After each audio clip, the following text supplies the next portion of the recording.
নমস্কাৰ স্বাগত জনাইছো মোৰ ইউটিউব চেনেলৰ আৰু এটা নতুন ভিডিঅ' লৈ। তো গাইছ আজি ভিডিঅ'টো অকমান দেৰিকৈ আৰম্ভ কৰিলোঁ। এতিয়া বাজিলে 12:30 আৰু আজি কি ৰেচিপি বনাম আপোনালোকক দেখাম। তো ভিডিঅ'টো চাই থাকিব। আৰু মই চাহ খাই আছোঁ, একেবাৰে এতিয়া আজৰি হৈছোঁ। তো এতিয়া দুপৰীয়াৰ খানা ৰেডি কৰিম। তো আহক ভিডিঅ'টো আপোনালোকে চাওক আৰু এনজয় কৰক। ভাল লাগিলেতো লাইক কমেণ্ট শ্বেয়াৰ কৰিব। তো গাইছ আজি কচু বনাম আৰু এয়া সৰু সৰু মাছেদি টেঙা বনাম, কাৰণ সৰু মাছেদি টেঙা খাই বহুত বেছি ভাল লাগে, মেষ্টা টেঙা। তো এয়া আৰু ৰেডি কৰি লৈছোঁ আৰু ইয়াত তেলখিনি দি দিছোঁ। ইয়াতে পৰিমাণ অনুসৰি তেল, মিঠাতেল, তাৰপিছত ইয়াতে শুকান জলকীয়া দি দিছোঁ 2টা আৰু ইয়াত তেজপাতা দি দিলোঁ 2টা। তাৰপিছত ইয়াতে দিম পাঁচফোৰণ, এনেকৈ দি দিছোঁ। আৰু এতিয়া কচুখিনি দি দিম। কচুখিনি একচুৱেলি ধুই কেনে শুকাব দিছিলোঁ বাহিৰত, পানীবিলাক মানে পৰি গ'লে ভাল হয় আৰু।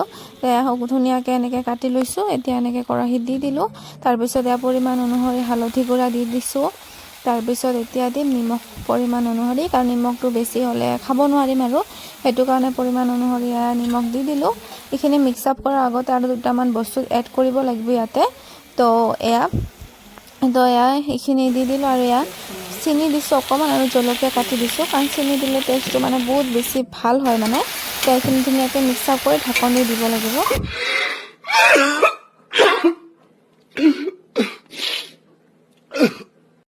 তো গাইছ বুট দি দিছোঁ অকণমান, ভাজা বুট, কাৰণ টেষ্টটো ভাল আহিব। ঢাকন দি দিম আৰু 5 মিনিট পিছত চাওক ধুনীয়াকৈ সিজিছে। আৰু এইটো মানে লাৰি কেনে ঢাকন দিব লাগিব, তেতিয়াহ'লে আৰু ধুনীয়াকৈ সিজিব লাগিব, একদম গলি যাব লাগিব, তেতিয়াহ'লে খাই কেনে ভাল লাগিব। আৰু তো আপোনালোকে পাৰিলে ইয়াতে মাছো দি দিব পাৰে, কিন্তু আমি আজি দিয়া নাই। এতিয়া 12টা বাজিলে আৰু মই কচুৰ আঞ্জাটো বহাই দিছোঁ। দি কেনে এতিয়া অকণমান এইটো ৰুমত আহিলোঁ, কাৰণ গৰম লাগিছিল বহুত আৰু কিচেনত ফেন নাই, এইটো কাৰণে। তো বহুত বেছি গৰম লাগি আছে। অকণমান ইয়াতে ৰেষ্ট কৰি কেনে যাওঁ আৰু আজি বহুত কিবা আইটেম বনাম। তো আপোনালোকে ভিডিঅ'টো চাই থাকিব, তেতিয়াহ'লে গম পাব। তো গাইছ চাওক কচুখিনি ধুনীয়াকৈ হ'ল। এতিয়া বনাম টেঙা দি মাছ, আৰু মাছবোৰ ধুনীয়াকৈ ফ্ৰাই কৰি লৈছোঁ। পুঠি মাছ মোৰ ফেভৰেট। তাৰপিছত ইয়াতে দিছোঁ মানে অকণমান পানী দিছোঁ, আগৰ বস্তুখিনি দিছোঁ, দি কেনে অকণমান পানী দি জাল কৰি লৈছোঁ। আৰু ইয়াত পাতবোৰ দি দিছোঁ, মেচা টেঙাৰ পাতবোৰ। এইখিনি এতিয়া মিক্স আপ কৰি ল'ম ধুনীয়াকৈ।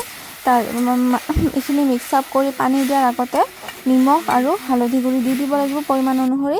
আৰু টেঙাত একো মছলা পাতি দিয়া নহয়, কাৰণ দিলে টেষ্ট নালাগে, আৰু আমি নিদিওঁ বাৰু। বহুতে বেলেগ ধৰণৰ বনায়, কিন্তু আমি নিদিওঁ। আৰু ইয়াৰ পৰিমাণ অনুসৰি নিমখ দি দিছোঁ আৰু অকণমান হালধি গুড়ি দি দিব লাগিব। দি কেনে এইটো ধুনীয়াকৈ মিক্স আপ কৰি ঢাকন দিব লাগিব।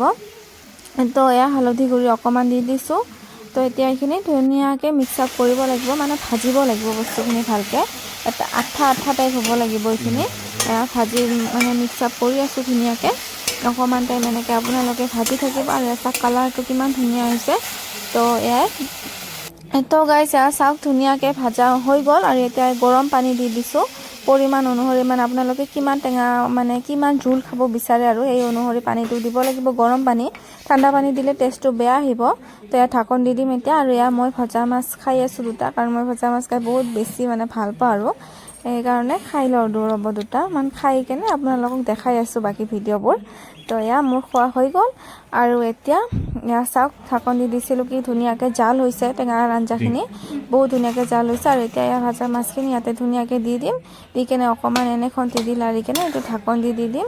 তো এইটো হোৱালৈকে মই আৰু এটা বস্তু বনাম আজি, বুটৰ চাটনি। বুটবিলাক ধুনীয়াকৈ নেকাই লৈছোঁ। তাৰপিছত জলকীয়া আছে, আৰু বন ধনিয়াৰ পাত, আদা নহৰু অকণমান দিম। দি কেনে এইখিনি পাতাত ধুনীয়াকৈ বটি ল'ম, কাৰণ মিক্সাৰ গ্ৰাইণ্ডাৰত মানে দিলে ইমান টেষ্ট নহয়, বস্তুটো মানে বেছি কিবা হৈ যায়। পাতাত দিলে মানে বহুত বেছি টেষ্টি হয়, মানে ভাল লাগে আৰু পাতাত বটি খোৱাৰ মানে মজাটোৱে বেলেগ। ধুনীয়াকৈ দি দিছোঁ। আৰু এতিয়া এইখিনি বটিম ধুনীয়াকৈ। বটো এইখিনি ভালকৈ মিক্স আপ। তো গাইছ মোৰ বুটৰ চাটনি একেবাৰে ৰেডি হ'ল। আৰু এইখিনি এতিয়া ঘৰত লৈ কেনে নিমখ অকণমান দি দিম, আৰু ইয়াতে নেমু টেঙাৰ ৰস অকণমান দি কেনে এইটো মিক্স কৰিলে হৈ যাব বুটৰ চাটনি। আৰু এইখিনি আপোনালোকে দালি ভাত বা মাছৰ টেঙা মাছৰ জোলৰ লগত এনেকৈ খাব পাৰিব, বহুত বেছি টেষ্টি হয়, ট্ৰাই কৰিব। তো গাইছ ভাত চাত বনোৱা চব হৈ গ'ল, ৰেডি কৰিলোঁ। আৰু এতিয়া খামেই আৰু অকণমান পিছত, মানে দেউতা গা ধুই আছে, গা ধোৱা হ'লে খাম আৰু। তো আজি বহুত কিবা আইটেম বনাইছোঁ, আপোনালোকক দেখাইছোঁ বাৰু। চব ভিডিঅ'টো চাই থাকিব। আৰু এতিয়া মই বাগানত আছোঁ, কাৰণ আমাৰ বাগিচাখন একদম পূৰা চাফা কৰিছে। তো গাইছ ভাত ৰেডি কৰিলোঁ। টেঙা মাছৰ জোল, দালি, তাৰপিছত বুটৰ চাটনি, কচু ভাজি আৰু এইবিলাক ভাজি। তো ভাতটো খাই কেনে আপোনালোকৰ লগত ধুনীয়াকৈ কথা পাতি আছোঁ। গাইজ মোৰ ভাত চাত খোৱা হৈ গ'ল এতিয়া একেবাৰে ফ্ৰী কাম চাম কৰিলোঁ বাচন চাচন চব মাজিলোঁ তামোলো খাইছোঁ তো এতিয়া অকণমান শুওঁ বিছনাখনত একদম এতিয়া অকণমান টাইম মই শুই উঠি কেনে ফুৰিব যাম খোজকাঢ়িব যাম এনে ওলাই যাম আৰু তো আপোনালোকে ব্লগটো চাই থাকিব আৰু ৰেচিপিবোৰ ট্ৰাই কৰি চাব কেনেকুৱা লাগে নিশ্চয় ভাল লাগিব খাই কেনে কাৰণ একদম হেল্ডি হয় ইমান তেল মছলাও নাই চ' ভাল লাগিব খাই কেনে ভিডিঅ'টো চাই থাকক তেতিয়াহ'লে